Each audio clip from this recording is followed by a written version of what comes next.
Hi everyone.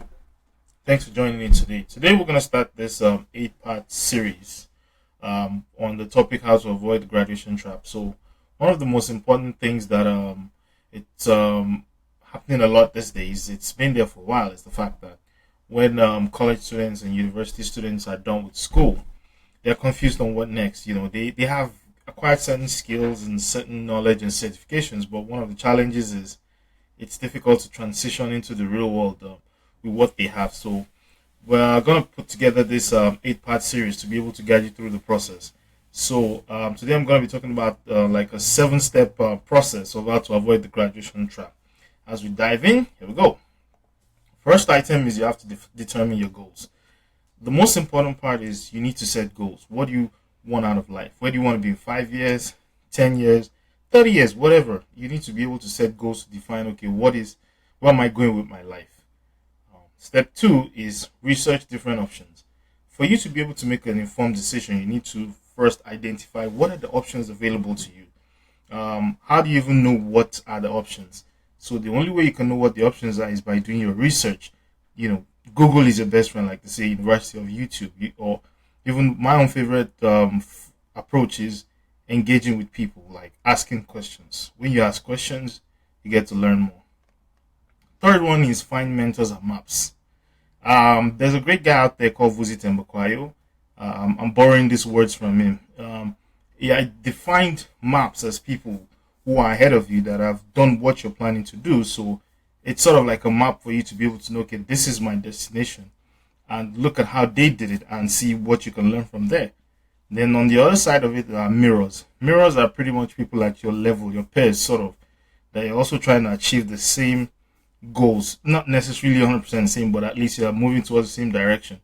You want to be able to compare that. Are you moving in the right direction or not? And also people to be able to engage at your level, because reality is maps are already way ahead of you. So they might not be in tune with where you are currently. Things may have changed, factors and all that.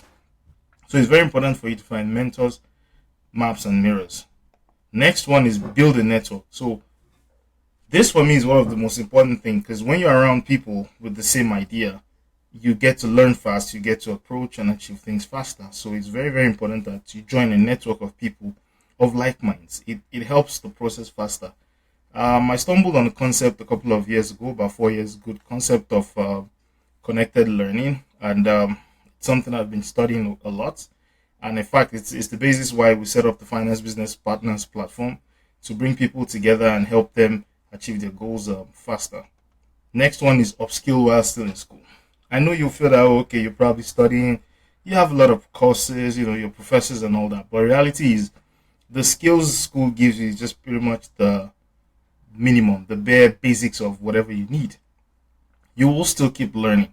Even till the day you die, you'll keep learning. And, unfortunately these days, some of the skills required by organizations is not necessarily taught by professors, but it doesn't mean what professors are teaching you, it doesn't apply, but that just gives you the basics, the barest minimum. You still need to learn certain skills while, you get to the job. For example, most organizations these days use technology. You need to learn how to use, if you're an accountant, for example, you need to learn how to use at least one accounting tool or one data analytics tool and all that. So it's very, very important that you upskill while you still have the time. Next on is look for internship opportunities. Internship opportunities are pretty much very straightforward. Also, it gives you that first opportunity to get into the window of the real world, to learn, understand how work is done.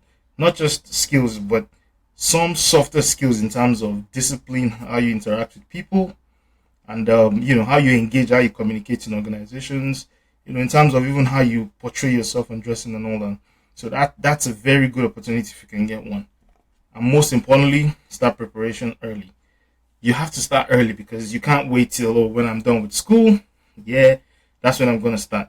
The earlier you start, the better, because it's a long journey. It's a lifelong learning process, and you need to always keep trying to assimilate stuff. Like I always tell people that I mentor, I always say, like, you always have to be like a sponge. Just keep soaking in it, because someday you might need it. So it's very important. So those are like the 7-step approach. So over the next 7 series after this, I'm going to focus on each one and dive deeper to be able to like give you examples and some further guys. So stay tuned and watch out for the next series. Thank you.